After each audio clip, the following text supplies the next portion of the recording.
que o Ministério da Economia pretende criar agora um imposto digital.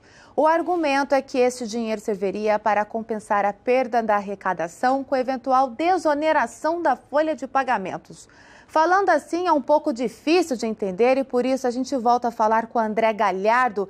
André, novamente, boa tarde. Agora, para a gente entender qual a intenção do governo com esse novo imposto, um imposto digital. Boa tarde novamente, Luara.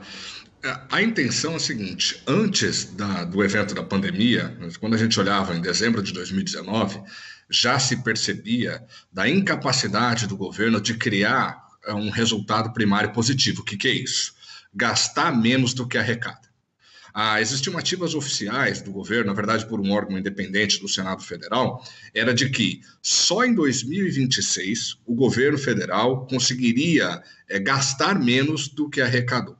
Então, a gente já tinha um quadro fiscal bastante debilitado. Nós estávamos numa situação muito ruim, que foi, evidentemente, muito mais prejudicado agora por conta da pandemia, que a gente tem um problema de arrecadação em função da queda do consumo das pessoas, então o governo tende a arrecadar mais, e o aumento dos gastos com os auxílios que têm sido utilizados para diminuir os efeitos da pandemia. O governo está entendendo o seguinte: já que a gente não vai conseguir, ou já que o governo não vai conseguir fazer um resultado positivo durante um período muito prolongado de tempo, então, na verdade, a intenção agora é criar mecanismos para aumentar a receita.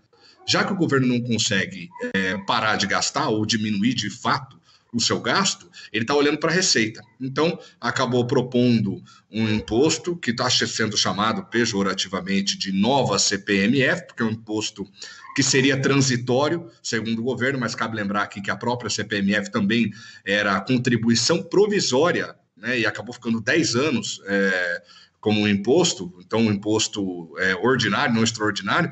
Então, o governo está sendo chamado de nova CPMF, mas incidiria sobre as operações feitas de forma digital.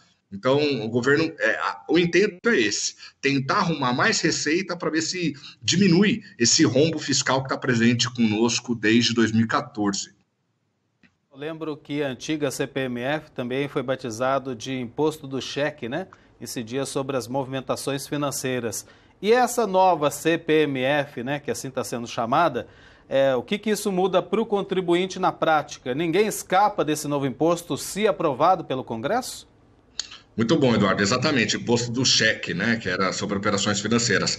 A proposta de emenda à Constituição, que ainda será entregue pelo governo, ela prevê a taxação de movimentação digital. Então, você vai comprar um produto de forma digital, que inclusive é um dos mecanismos que mais tem crescido, um dos movimentos que mais tem crescido no Brasil, e justamente foi até aumentado em função da pandemia. Ele vai acabar pegando todo mundo que faça operações digitais. Então, na compra, transferência digital, isso vai incidir sobre os processos, a compra, basicamente sobre a compra digitalmente falando. Então, o governo tenta estudar a alíquota da CPMF, cabe lembrar aqui, era de 0,38%, e a alíquota do novo imposto, da nova CPMF, entre aspas, não é nova CPMF, porque não é imposto do cheque, é operação sobre compras digitais, mas ela está situada entre 0,2% e 0,4%. O governo ainda está averiguando, né, a possibilidade de colocar em 0,2 ou 0,4, tendo a acreditar que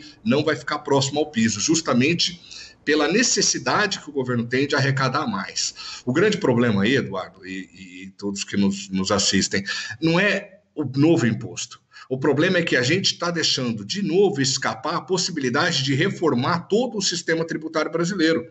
Porque você vai criar um novo mecanismo, mais um puxadinho, ao invés de tentar corrigir, colocar à prova e reformar todo o sistema tributário brasileiro, que é muito antigo, muito ultrapassado. Agora, André, existe a necessidade dessa reforma tributária, mas você acha que é época para pensar nesse imposto digital, uma vez que durante a pandemia a gente entende que teve uma crescente de movimentação, transações financeiras, né, online, mas também é o online que está fazendo alguns comércios permanecerem na ativa e assegurando emprego, assegurando geração de renda, poder de compra para as famílias. É o momento de se pensar nesse imposto? Perfeito, Luara. Exatamente essa é a minha indignação também. O governo tem trabalhado, tem duas propostas de emenda à Constituição, uma na Câmara e uma no Senado, além de uma proposta entregue pelo próprio Poder Executivo, pelo Paulo Guedes, ao Congresso Nacional. É hora de pensar em reforma. Então, existe um esforço tanto do Poder Legislativo, da Câmara dos Deputados do Senado Federal, assim como do Poder Executivo. Então, eles estão trabalhando em cima disso. No entanto, mais um imposto para o público brasileiro cria esse tipo de indignação, que está correto.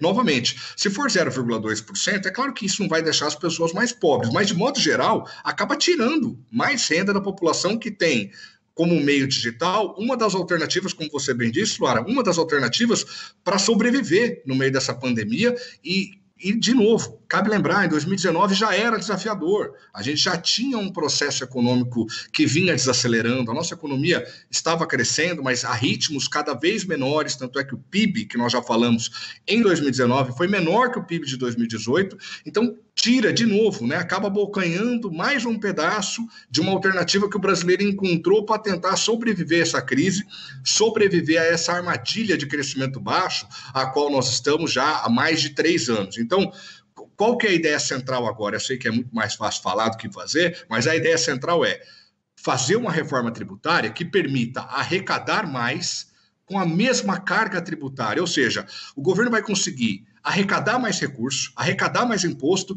sem inventar novos impostos. É possível fazer. Tem mecanismos que estão colocados na Constituição Federal de 1988 e até agora não foram colocados em prática. Então, tem instrumento, dá para fazer uma reforma tributária que não onera mais ainda o trabalhador, o pequeno proprietário brasileiro. Esse é o grande problema, não é o imposto em si, mas a ausência de uma reforma mais ampla que permita que o governo consiga arcar com as suas contas, sem prejudicar o cidadão o cidadão comum, o empresário que tem uma empresa pequena, o empresário que tem uma empresa média, que tem encontrado na internet, os meios digitais, uma nova maneira de subsistir no Brasil.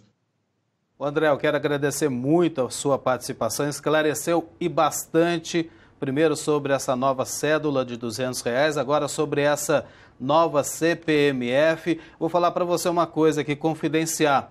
Minha caminhada no jornalismo não é de hoje, já tem um tempo, e eu sempre ouvi falar dessa tal de reforma tributária. O problema é que nunca houve vontade política para efetivamente aprovar uma reforma tributária. Muito obrigado, meu querido, uma boa tarde, um ótimo fim de semana. Eu que agradeço. Boa tarde a todos.